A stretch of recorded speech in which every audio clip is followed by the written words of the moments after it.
Buenos días, estamos aquí con el video, pues continuación a los cálculos de potencia de cortocircuito por el método de los MA, método matricial, pero ya viendo el detalle como tal del cálculo, de los cálculos. Bien, en primera instancia, a través de la matriz obtenemos la matriz de potencias de cortocircuito, ¿cierto? Acá están potencias de cortocircuito. Como ya vimos en anteriores videos, a partir de las potencias de cortocircuito elementales, es decir, de los equipos, entonces aquí tenemos 250 MVA. Bueno, todo esto está en MVA. Estamos la red, el transformador 1 y en el CCMG, llamémoslo así, Centro de Control de Motor y Generador, tenemos un generador también a 440 y un transformador 2 reductor 440 vende para alimentar cargas, como habíamos dicho, tomacorrientes e iluminación, ¿no es cierto? Bien, aquí simplemente repliqué estos valores aquí a un lado. Esta es la matriz de potencias de cortocircuito, como les había comentado, que se arma igual que la YBUS porque lógicamente el método está basado, tiene de base también lo que es la matriz de lo que son las admitancias, perdón. B al cuadrado por admitancia da una potencia de cortocircuito. Bien. Entonces, ¿qué sigue? Si tenemos ya, digamos, las potencias de nodo y lógicamente las corrientes de cortocircuito de nodo, pues necesitaríamos en algunos casos, pues prácticamente en todos, pues calcular es la potencia de cortocircuito en algunos puntos determinados y con ello pues calcular las corrientes que fluyen por ese punto de la red en el sistema industrial, ¿no? Lógicamente es para sistemas radiales. Bien. Entonces, como vemos aquí, pues tendríamos este caso donde simplemente para pues para separar una cosa de otra, el centro de control de motor generador pues tiene un aporte de potencia de cortocircuito cuando falla el bus 3, ¿no es cierto? Bien, y lógicamente pues también está el aporte que viene a través de la red, ¿no es cierto? Que baja por acá. Acá pues habrán totalizadores o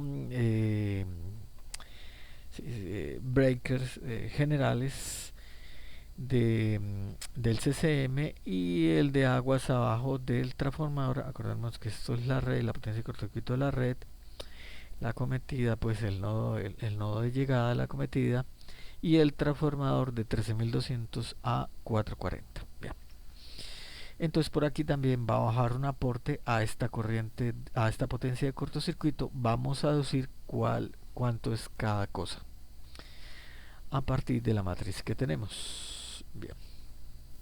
Entonces en primera instancia debemos mirar en la gráfica el nodo donde realmente donde se encuentran las fuentes de cortocircuito y hacia cuál van al nodo conectado, ese punto común, no importa que el nodo está aquí más abajo o más lejos, después de ese punto común, tenemos que calcular en ese punto común las potencias de cortocircuito individuales. Bien, ¿cómo lo hacemos?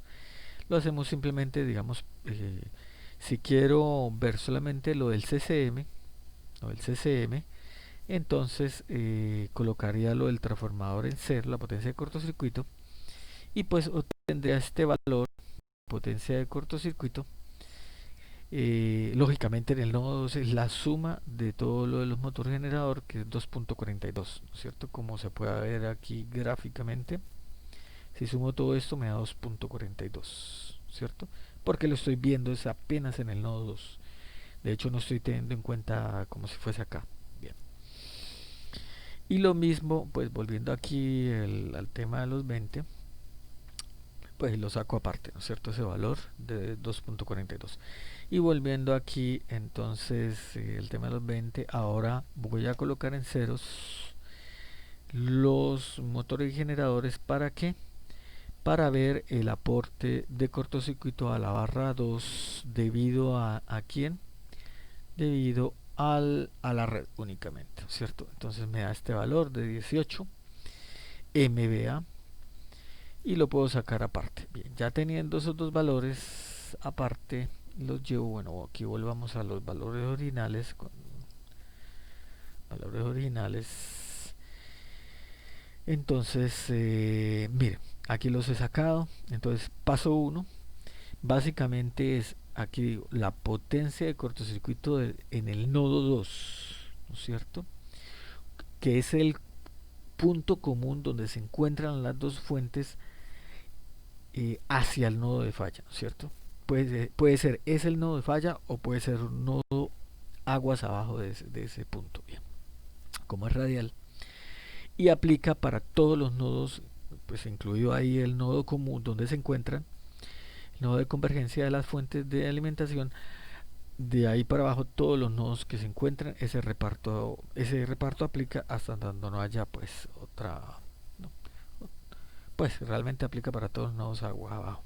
Entonces ese 18 y ese 242 lo saqué por aparte, como les indiqué con la técnica, y la suma lógicamente da 20.93, que es la potencia de falla, porque es prácticamente es esta 20.93, simplemente para corroborar. Es como una superposición, ¿no es cierto? Lo que acaba de hacer para ese punto. Entonces, con base en esos dos valores, ¿cierto? Entonces, hallo como un factor de participación, es como un divisor de corrientes, ¿no es cierto? Entonces, divido cada uno de estos valores individuales entre el totalizado, que es la suma. Entonces, lógicamente, pues la suma de estos dos factores de participación, pues me da 1. Pero lo interesante es que la red participa con el 0.88. Si lo quiero ver en porcentaje sería el 88%, y con el 11% el centro de control de motores y generadores. Bien, ese porcentaje aplica no solamente para ese nodo, sino para aguas abajo de ese punto, cualquier nodo que falle. En ese factor de participación van a ser las potencias, el reparto de potencia de cortocircuito. Bien. Entonces, como teníamos en el caso, pues ya con todos los datos, cuánto era la potencia total de cortocircuito en el nodo 3, que es 1.39 MVA, y como está aguas abajo de ese punto común del cual hallamos esos factores de participación, que está por acá. Bien. Ahora sí podemos hallar, ahora sí podemos hallar lo que es la potencia de cortocircuito de cada una de las componentes. Es decir, escoger esa potencia de cortocircuito del nodo, del nodo 3, pues estando las dos fuentes de alimentación, tanto el centro de control de motores generadores, tanto la red alimentándolo, esa potencia de cortocircuito, y entonces multiplico los factores anteriormente obtenidos en ese punto común por esa potencia de cortocircuito de ese nodo aguas abajo que se encuentra. Entonces 1.39 por 0.88 que había dado, vamos a mirarlo aquí, correcto, por acá está, 0.88, ¿sí?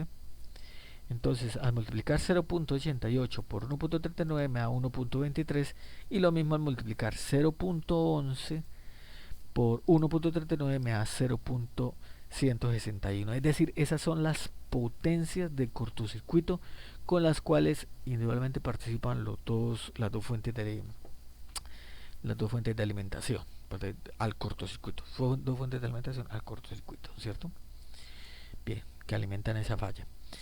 Entonces, si lo quiero ver en corriente, simplemente pues multiplicaría, lógicamente, por la corriente en ese punto, ¿no es cierto? Entonces, por el factor que les había dicho, es multiplicar cada uno de estos valores obtenidos así, que son potencias de cortocircuito en MA, por el factor correspondiente, que sería 1000, aquí lo podemos ver, 1000 dividido entre la raíz cuadrada de 3 por el voltaje línea a línea en kilovoltios para obtener amperios. Entonces, la corriente aportante del CCMG ahí, que atraviesa, digamos, como el breaker general, totalizador general, que une a ese nodo 2, ahí donde se encuentran, sería de 212 amperios, ¿correcto?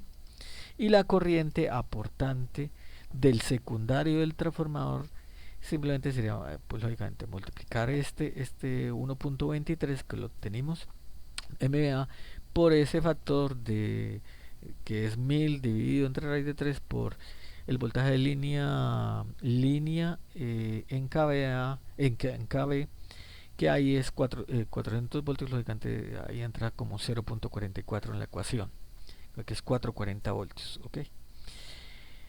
Bien, el secundario del transformador 1, ¿no? Que es 3200, 440. Bien, entonces sería 1624 amperios, ¿correcto? Entonces dése cuenta que aquí ya empieza a ser crítico en los valores porque ojo con los tiempos de coordinación. Estoy diciendo, miren, para una falla fuera eh, fuera de, digamos, de la zona de protección del breaker, la está viendo en otra área, en otra zona, pues va a circular de todas maneras por el sentido contrario, pero como esto se hace no hay problema, 212 amperios. Entonces habría que mirar cuál es el setting, cuál es la capa, sí, el setting o la capacidad interruptiva, tanto en magnético como en térmico, de ese totalizador, porque puede ser que se me esté disparando por una falla externa, ¿correcto? Entonces dése cuenta que la coordinación ahí empiezan a contar y a mirar, tenemos que mirar las curvas correspondientes. Bien, bien, ok. Entonces si lo quiero mirar, si realmente casan los valores con la corriente de cortocircuito total en ese punto, en ese nodo 3, acuérdense que el nodo 3 no está en 440 sino en 220. Entonces primero tengo que coger la potencia de cortocircuito de ese punto, de ese nodo 3, que como teníamos era 1.39 MVA, ¿no es cierto?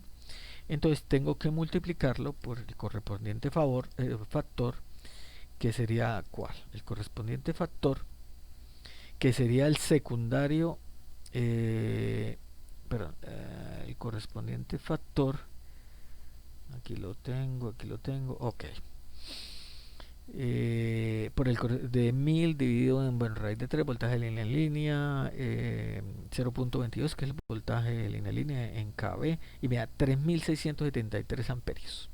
Tendría que ser exactamente lo mismo, lo mismo en suma, pero lógicamente hay que ver la relación de transformación, pero eso sale directo, no hay que estar multiplicando. Entonces mira, simplemente sumo esto y sumo esto, me da 1836, es decir, del lado de alta del transformador, como es lógico porque estoy sumando los aportes en corriente tanto del centro de control de motores como el transformador en el lado de baja del transformador del número 1, y lógicamente pues ahí se ve la relación de transformación, porque si lo multiplico por 2, ese valor anterior 1830 me da 3673 amperios, que es exactamente el mismo valor que obtuve por la potencia de cortocircuito que tenía del nodo 3, ¿correcto?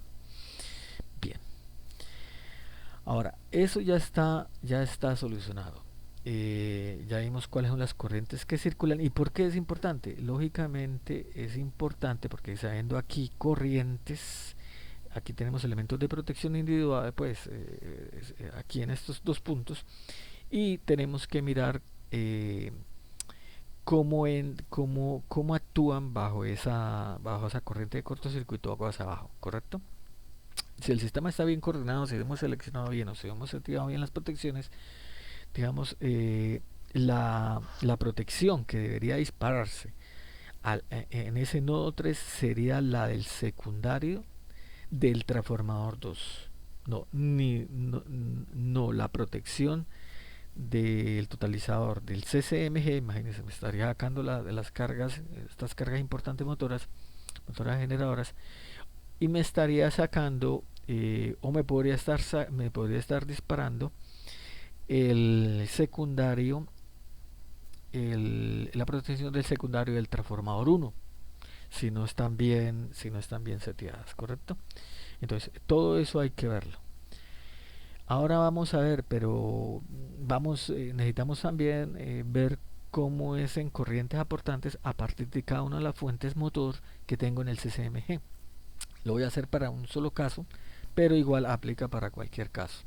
Esto es como un divisor de corriente, simplemente, es como para que tengan en cuenta eso. Mire, la pregunta es, ¿cuál es la corriente que sale del motor 1? Siendo el motor 1 este de 0.02 de potencia de cortocircuito. Tenemos que ver con cuánto participa. Ya sabemos que todo el CCE, el CCMG, participa con 0.16 MVA. Pero eso es todo. Entonces simplemente el motor 1 es por la relación. Es decir, multiplico ese total de MVA por su potencia de cortocircuito, que es 0.02, ¿correcto? Sobre la suma, sobre la suma de todos los elementos del CCMG vistos en potencia de cortocircuito. Y eso me da la potencia de cortocircuito real en que participa ese motor. Bien. Ya, como sabemos que ya es la real, por aquí la calculé. Ok, aquí está. Participa en 0,0013 MVA. Si quisiera calcular cuál es la corriente que fluye hacia la falla desde ese motor, entonces lo tengo que multiplicar por el factor que ya les dije, que son 1000 dividido entre raíz de 3 voltaje de línea a línea en KB, que sería pues ese voltaje de línea a línea es 440 voltios, por lo tanto en KB sería 0.44. Ahí está, se ve la ecuación y el valor da 1.75 amperios. Digamos que sea un extractor industrial, lo que sea, es una baja corriente, pero a 440 pues lógicamente hay que ver es la potencia nominal o la potencia de cortocircuito, y podemos mirar ya más en detalle cómo se saca eso.